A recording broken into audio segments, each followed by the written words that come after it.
আপনি শুনে আশ্চর্য হয়ে যাবেন। এই হাদিসটা গতকালকে আমি মাত্র জেনেছি, সুবহানাল্লাহ, যে আল্লাহ যে একজন মুসলিম বান্দার সাথে কি করে, এটা শুধু আজকের পয়েন্ট আলোচনা করব, বাকি কথা আমরা পরে আলোচনা করব। সুবহানাল্লাহ।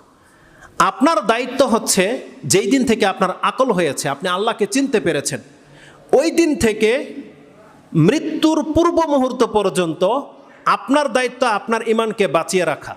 এটা আপনার দায়িত্ব, এটা আল্লাহ করবেন আপনাকে। আল্লাহ বলছে তুমি আল্লাহর সাথে শিরিক করো না এনিহাউ, কোনো অবস্থাতে।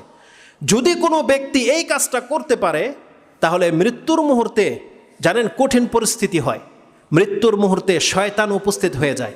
শয়তান চেষ্টা করে তখনও আপনাকে গুমরাহ করে দিতে।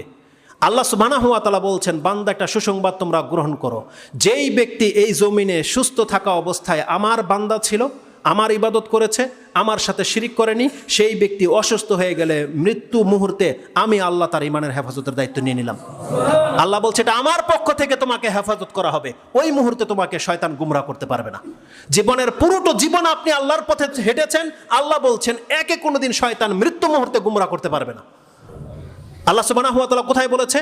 কোরআনে আল্লাহ সুবহানাহু ওয়া তাআলা সূরা ফুসসিলাত হামিম সাজদা 41 নম্বর সূরার 30 নম্বর আয়াতে আল্লাহ বলছেন, আল্লাযিনা ইন্নাল্লাযিনা ক্বালু রাব্বুনাল্লাহু সুম্মা ইসতাকামু, যেই ব্যক্তি বলবে আমার প্রতিপালক আল্লাহ, আর এটা বলার পরে সে এটার উপরে স্ট্রিক্ট থেকেছে, স্থির থেকেছে, কায়েম থেকেছে, আল্লাহ বলছেন তাতানাজ্জালু আলাইহিমুল মালাইকা আল্লা তাখাফু ওয়া লা তাহজানু ওয়া আবশিরু বিল জান্নাতি আল্লাতী কুনতুম তুআদুন নাহনু আউলিয়াউকুম ফিল হায়াতিদ দুনিয়া ওয়া ফিল আখিরাহ ইলা আখিরিল আয়াত।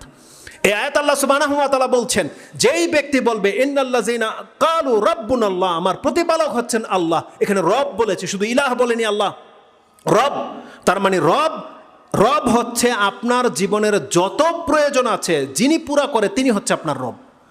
আপনার জীবনের যত প্রয়োজন আছে যেই ব্যক্তি বলবে আমার প্রয়োজন পুরা করে আমার আল্লাহ, রব্বুন আল্লাহ, আমার রব হচ্ছেন আল্লাহ, আল্লাহ বলছেন সুম্মাস্তাকামু, এটা যদি সে তার সার্বিক জীবনে বাস্তবায়ন করে দেখাতে পারে, তার সন্তান দরকার সে আল্লাহ ছাড়া আর কারোর কাছে চায়নি, তার সুস্থতা দরকার সে আল্লাহ ছাড়া অন্য কারোর কাছে চায়নি, তার ভয় আল্লাহকে কেন্দ্রিক, তার ভালোবাসা আল্লাহকে কেন্দ্রিক, এটা যে বাস্তবায়ন করে দেখাতে পারবে, আল্লাহ বলছেন তাতানাজ্জালু আলাইহিমুল মালাইকা, আমি তার জন্য ফেরেশতা নাজিল করে দেব।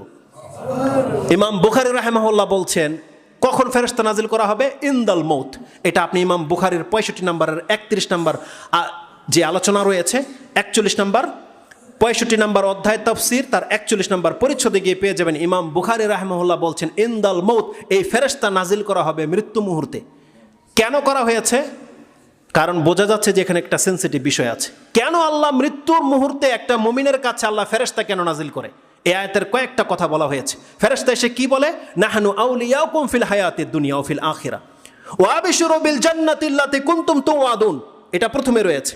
ফেরেশতারা এসে বলে যে তুমি ভয় করো না, চিন্তিত হয়েও না, তোমার জন্য জান্নাতের সুসংবাদ নিয়ে আল্লাহ আমাকে পাঠিয়েছে। তার মানে একজন মুমিন ব্যক্তিকে 3টা সুসংবাদ দেয়া হয় তখন, যে তুমি যেই এই দুনিয়া ছেড়ে যাচ্ছ তোমার কোনো কিছু লস হচ্ছে না, তোমার জন্য জান্নাত অপেক্ষা করতেছে। আর নাহনু আউলিয়াউকুম ফিল হায়াতিদ দুনিয়া ওয়া ফিল আখিরাহ, আমরা দুনিয়াতে তোমার বন্ধু ছিলাম, কবরেও আমরা তোমার সঙ্গে থাকবো, তুমি একা নও।